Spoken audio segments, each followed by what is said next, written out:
పాకిస్తాన్కి Iran shock ఇచ్చింది. America Iran మధ్య జరిగిన కాల్పుల విరమణకు సంబంధించిన చర్చలో పాకిస్తాన్ పాత్ర మీద ఇజ్రాయెల్ సందేహం వ్యక్తం చేయడం ఒక ఎత్తు అయితే, ఇస్లామాబాద్ మధ్యవర్తిత్వం మీద తమకు నమ్మకం లేదని ఇజ్రాయెల్ ఓ పక్కన చెప్పేసి భారత్లోని ఇజ్రాయెల్ రాయబారి రూబెన్ అజార్ వార్తా సంస్థ మాట్లాడుతూ వ్యాఖ్యలు చేశారు. ఇజ్రాయెల్ రాయబారి మాట్లాడుతూ పాకిస్తాన్ని తాము విశ్వసించలేమని, అమెరికా తన స్వప్రయోజనాల కోసం దాని మధ్యవర్తిత్వాన్ని ఉపయోగించుకోవాలని నిర్ణయించుకుంటుందని తాము భావిస్తున్నట్టు చెప్పారు. ఈ సమయంలో ఖతార్, తుర్కియా వంటి సమస్యాత్మక దేశాల ద్వారా హమాస్తో అమెరికా కుదుర్చుకున్న ఒప్పందం గురించి ప్రస్తావించారు.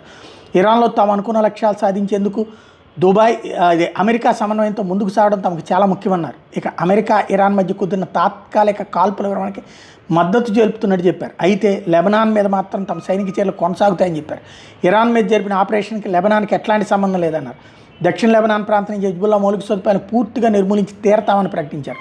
మరోవైపు ఇరాన్ రాయబారి ఏమో పాకిస్తాన్కి సంబంధించినటువంటి పాకిస్తాన్ వ్యవహారాలను నమ్మబోము అని ఇచ్చినటువంటి ట్వీట్ని మళ్ళీ తొలగించేయడం అన్నటువంటిది విశేషం.